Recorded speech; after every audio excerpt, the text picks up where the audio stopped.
All right, Nick. Rules are simple. If you laugh, you lose. Oh, hold on. Give me a second. I just realized his joke that he just read is one of the ones I have. Oh, come on.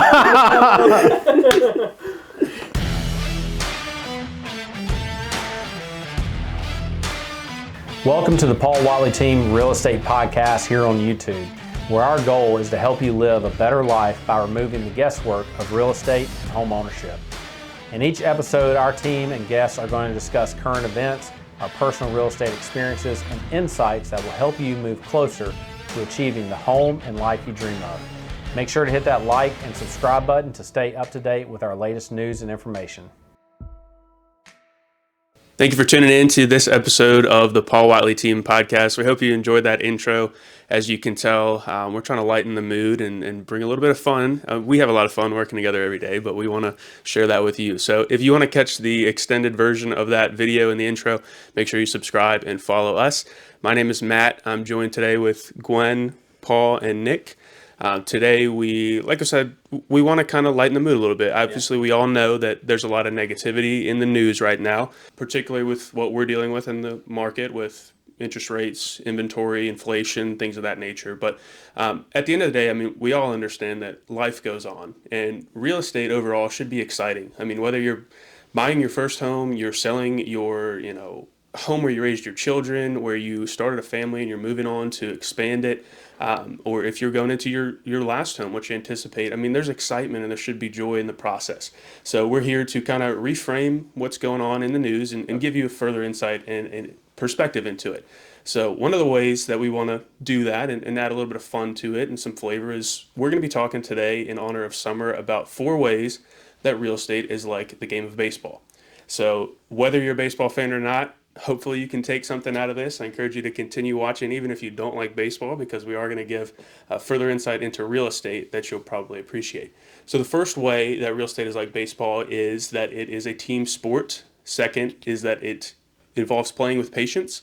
Third, you're going to find that coaching is key. And fourth, there are times when trades often lead to the biggest wins. To kick that off, Nick, what would you say in regards to real estate being a team sport and how it relates to baseball? Yeah, it's absolutely a team sport. I mean, communication is one of the biggest things that I found in baseball, I was a catcher personally, so it was always my responsibility to kind of see the field and make the calls, whether the ball needs to go to second base, third base, home, anything like that. But it's also important that, you're never standing around not doing anything. I was told one time that you're either going after the ball, you're either backing someone up, or you're going to a bag. So you're either making a play on the ball, you're either covering a base, whether it be home, first, second, third, or you're backing someone up. So me as a catcher, I had the great thrill and anticipation of whenever someone hit a ground ball in the infield, I had to try to chase after them going to back up the first baseman, which in catcher's gear and me in high school, I was not that fast. So it was hard at times. Are you fast now? Not as fast as I should be. But yeah, I mean, you're always backing someone up. And that's something we see in real estate a lot as well, especially here on the team, is that, we're here for each other. So if someone's not able to do something or someone needs a little help with something, we can back each other up and really help each other out. Yeah, and it's it's interesting because talking about being a team sport. That's actually an earlier video. If you missed that, we'll put a link to it in the description. But talking about real estate as a team sport and the benefits of working with a team. But I know my oldest son, Owen, he's 8 years old now, soon be 9, and he's playing baseball. And we talk a lot about learning the positions, and I think it's a lot of the same thing in real estate, that there are multiple positions that are involved in this. And even on the team, I mean, we've got each other as backing each other up, to your example, but we also have, Becca, our transaction coordinator, that is a position player that's helping us in communication, making sure that just going that extra step to make sure that every I is dotted and T is crossed. But Nick, what are some other positions that you found, to be beneficial in the real estate process? Well, it's definitely a good point to say that positions need to be fluid. Like you said, like I was saying earlier, being a catcher, you're not just behind the plate catching the ball. As a pitcher, you're not just pitching the ball. You're backing people up. You're doing different things like that. As far as real estate, I mean, us ourselves as realtors, we're there more than just to help you get through the process. We're there after the process. We're there before you even begin the process. Your lenders as well, you know, they can be great helping you with your budget and figuring out what's going to work best for you and what's not. So it's important that everyone you work with to understand that they have fluid positions, that they're not set in stone to only being able to do a certain thing for you. And there's going to be times when they're not going to be able to help you out in a certain way, but that doesn't mean someone else can't step up and help you out and do that. Yeah. I know we see that fluidity a lot, you know, with Little League. It's I can believe that. everybody's moving around. So. And I think to your point, Nick, about being able to understand, you know, if problem can't be solved right away by one particular person, maybe someone else on the team can. And that brings us to the second way that real estate is like baseball, and that is that you have to play with patience. So in the game of baseball, I mean, even Hall of Famers and the greatest that ever played the sport go through slumps. The best teams ever have seasons where they're in last place. I'm a Red Sox fan right now, so that's kind of what's going on with them this year. I could speak to that, but it's a similar way in real estate. I mean, there's going to be times when you know, issues come up. Maybe you're putting in offer after offer as a buyer in this kind of market, and they're not getting accepted. But you have to understand that patience is key. You know, you're working with a group of experts who are doing the best they can to get you there, and when the time is right, it will happen for you. And I think that's a key thing to remember.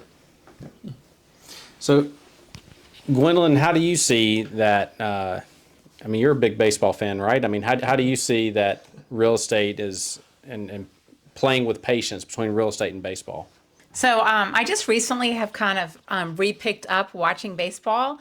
When I was younger, I kind of looked at the pro on baseball. I was like, oh, they're too good. There just isn't a lot going on. But here recently, I've started watching it again, and it actually is fascinating. You look at the speed of the pitch and the various things that go on. And so it really is fascinating when you really dig into it. But real estate is a lot like baseball in that you do have to have patience. The baseball year is just a very long year. And so you think about all of those games that those players are playing, you know, for the end result, they want to make it to the end and they want to win the World Series. With real estate, it can be very similar. So we're out there and we're looking at homes and we want to find the perfect home for you. But sometimes that takes a while. But you just have to have perseverance. You have to have patience and to trust your professional real estate advisor that they're going to take you to the right homes, that they're going to write up the very best offer that they can, and that eventually the home that you're meant to have, you're going to win it. And so baseball and real estate can be very similar in that way. Now, Matt, you've gotten to work with a lot of first-time home buyers, and you know, playing with patience with first-time home buyers, especially, it can be, you know, getting through that kind of barrier of your first home versus a forever home. Right. Yeah, that's definitely a challenge I've run into, and I know a lot of agents do that work with first-time home buyers. I love my first-time home buyer clients, by the way, but it is common. We all do. I love all my clients, but it is common for the first-time home buyer to be thinking about your dream house, especially in what we would call the HGTV generation, where everybody sees these lavish houses and even, you know, something that's been transformed into that dream house. So that's kind of what everybody's looking for as a first-time home buyer, I think. But you do have to understand that, as Paul said, it's a long game. I mean, on average, people live in a home, I think it's 7 years now. Actually, about 10 years now. Right. Yeah. Historically, 5 to 7, and it's getting even longer that you stay in a particular home. So even at that, you know, what seems like a long time at 10 years, most people will probably live in 3 or 4 homes. So, right. You know, the first house you get does not need to be perfect. It needs to fit your needs for sure, especially financially. You need to make sure that it's a good investment, but you should think of it in that way. Obviously, you want it to be comfortable. It's your home, but you can do things to make it your home. Most importantly, though, you need to just get started. You need to get in there. You need to put your money to work for you. Let the home sales appreciate. The average home sale price per year appreciate, so that you're gaining equity that is coming back to you, and then your second, third house may be that dream house. All right, so Matt, now a very important question I have for you, being a Red Sox fan. Right. Okay. Are the Sox going to go after Aaron Judge? Because, I mean, Aaron Judge, you know, playing for the Yankees, having just an all-star MVP type season right now. And, are the Red Sox going to try to do to the Yankees what the Yankees did to the Red Sox with Babe I've Ruth? done over and over again. I've seen so many of my favorite players end up playing for the Yankees. I would love that, to be honest with you. I mean, he's a great player. I would never turn away a great player on my team. And everything that he's done before that, as soon as he puts on the white uniform that doesn't have pinstripes on it, I would forget. So I'd be fine with that. Yeah, to me, the pinstripes just look too much like, a prison uniform, Yeah. Like It's just, I don't know. I mean, personally, I think they have a little bit of class to them. See, that's the A little problem. old school. I'll be honest, how I see You it. go up north to Boston, we're blue collar up there, right? Red Sox fans, so we don't need the pinstripes, we don't need the class, right? And that's what I love about that rivalry. I mean, the Yankees literally have a policy where they have to cut their hair to a certain length, they can't have facial hair. But then the Red Sox, whenever they get into the playoffs, are all growing their hair out and their beards out intentionally. I love that. Yeah. So another way that real estate is like baseball is that coaching is key, and I think that is something that I've really been able to see as I've been helping, as an assistant coach, maybe an assistant. To the assistant. Yeah. But as an assistant coach, for my son's Little League team, and shout out to Mac Bear, who's been coaching his team this year, just a phenomenal coach. But coaching is key, and this is true in baseball as it is in real estate. And what we're talking about is coaching, before the game, so those practices, but also those warm-up drills, as well as during the game. I know one of the biggest things that Owen has been learning as he's moved up in rec league from farm league to minors is, being able to steal the base. And for that, it's really focused on when he's hitting the ball and when he's on the base, don't look at the ball. Look at the coach. And the reason that is so important is because the coach is looking at the entire field. They're seeing where the ball is, they're seeing how the defense is moving, and they're going to be able to tell the base runner whether or not they should keep running or whether they need to get in the dirt and slide in to stay safe. And I think that's very much true in real estate. Working with a lot of our clients, and yes, there's a lot of emotion that goes into selling a home as well as the emotion of buying a home. And our goal as a team is to take the stress out of that, to take the guesswork out of the selling and buying process.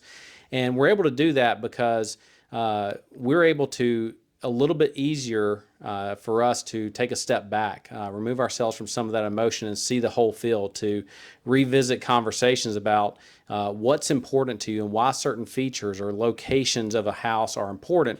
Because if you've made a few offers over the past few months and just hasn't really kind of fallen yet, we can see the big picture of what might be coming on the market and remind you of, hey, you said that having this type of patio space was very important because you love to cook and entertain outside. And so sometimes in the heat of the moment, those emotions take over and you lose sight of that. And that's what we want to do, is we want to be that coach that is helping you make some of those key decisions and see the whole field for you. And I think it's very important, through that. And I think we've seen that in baseball as well. Yeah, and it's always been surprising to me. I mean, you look at any major league sport or professional sport, but the major leagues in particular, these are grown men that train individually. So really, you would think that having a manager, a bench coach, wouldn't matter to them. I mean, it's a babysitter, right? But that's not the case. I mean, the best teams have great managers who are able to remind those guys of their techniques when they're in a slump, right? When they need to have patience, the coaching comes into play. They're able to pick the right lineups night in and night out because it's a long season and people get injured, people get tired. So it is always amazing to me how important a major league manager is. And I think they're kind of underappreciated. Yeah, definitely. And that's one thing I wanted to add about that is, like, when you're a kid and you're starting out playing baseball, it makes sense to have a coach. You're learning the fundamentals. You're trying to get a grasp of everything. And even all the way through high school, you're still learning a lot of different things. But as you made a good point, even in the major leagues, they still have coaches.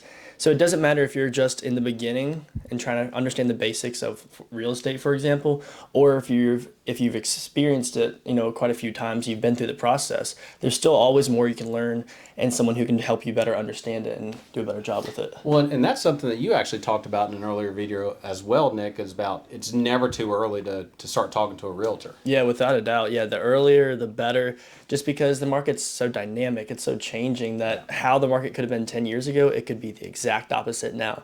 So working with someone who knows the market, who's dealing with it and seeing the changes and hopefully foreseeing some changes that are coming is very important and can help you get into the home you want. And it doesn't have to be 10 years ago. It can be 10 minutes ago. Sometimes it feels like. Especially nowadays, yeah. And, to wrap up the 4 ways that real estate is similar to baseball, the last thing would be that trades often lead to the biggest wins.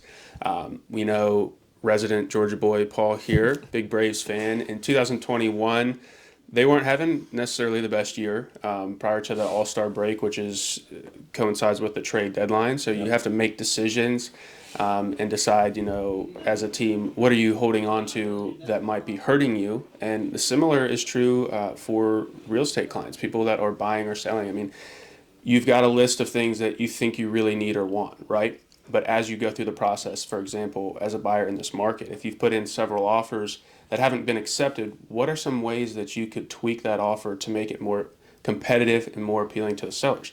Are there things that you're hanging on to that you could trade as a trade-off and be willing to sacrifice to improve your position? I think, the case study of the Braves is a great example. Oh, yeah. I mean, the Braves, prior to the All-Star break and the trade deadline, I mean, they were a losing team. Right. So now, Gwendolyn, I know you're working with some buyers that, or some sellers rather. Because, I mean, a lot of times we think about, that the buyer's got to make the trade-off in terms of, they got to change their priorities or what they're looking for. But you have worked with some sellers that are maybe holding on a little too tightly to, some things in terms of being able to receive and accept offers. What's going on there? What are you seeing?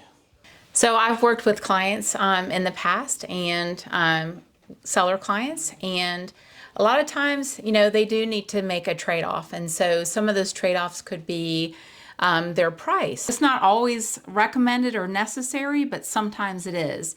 And sometimes the trade-off can be as well, your showing time. So if I'm working with a seller, and I just kind of, have a conversation with them and try to get the maximum amount of showing time available so that we can have the buyers come through the house. And once the buyers are able to come through the house, then we'll have a quick offer. So that's another conversation that I have with my sellers.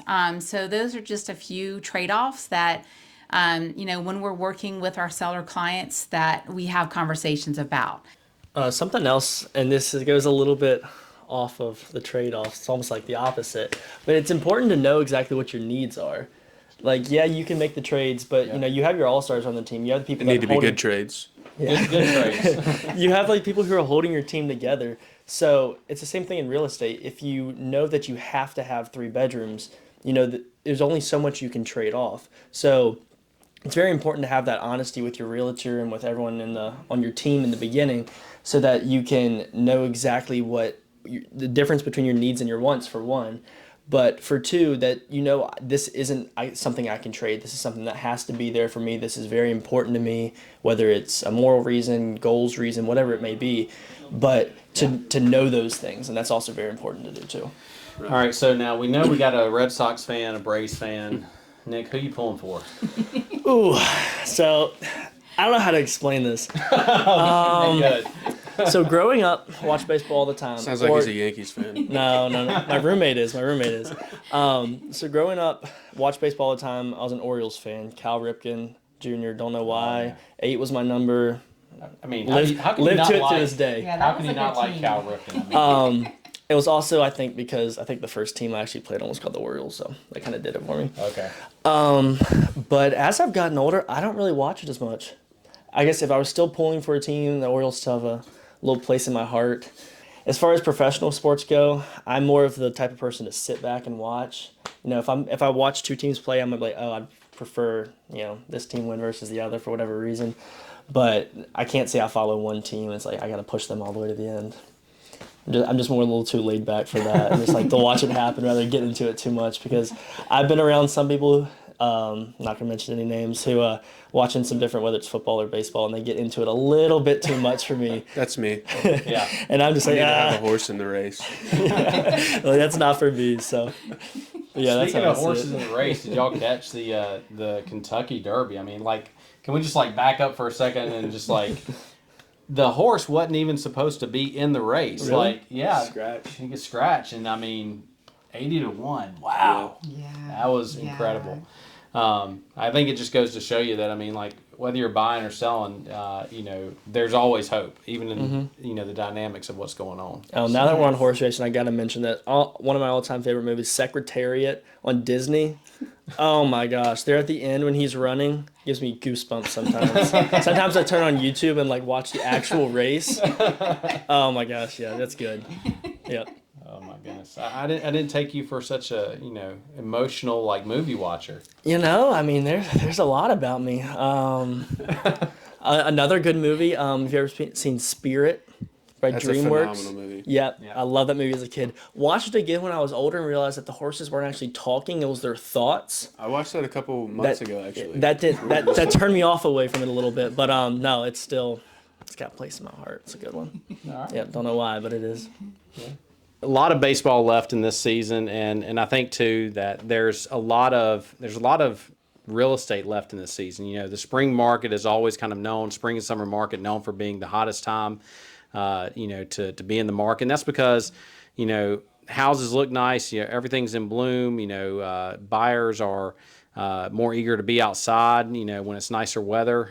And so, you know, keep these four things in mind, you know, that it's a team sport and you're very much a part of the team. And Nick, I really appreciate what you're saying there, that the communication is so key, you know, especially between the client and the agent and the lender, like everybody, because as we know what the client's wants and needs are, you know, we can help them, to point number 4, help them make trades that are going to lead to big wins. Absolutely. Leave us a comment. Let us know who your favorite teams are. Let us know if there's any other connections. But thanks again for joining us on the podcast. And stay tuned for some more of those if you laugh, you lose, you know, reels coming out. So thanks again, and we'll be in touch. Until then, take care.